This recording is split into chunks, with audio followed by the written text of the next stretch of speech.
Hello everyone, hope everyone is doing fine. Welcome to our 50th video of Learn Luganda with Kamulegeya Ben.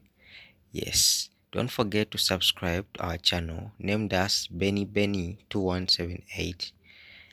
We are going to continue on and finish up our letters. Remember, in the previous video we are looking about the first letters in the Luganda alphabet. So let's proceed with the remaining letters. Please don't forget to repeat after me. Za, sa, ja, cha, ga.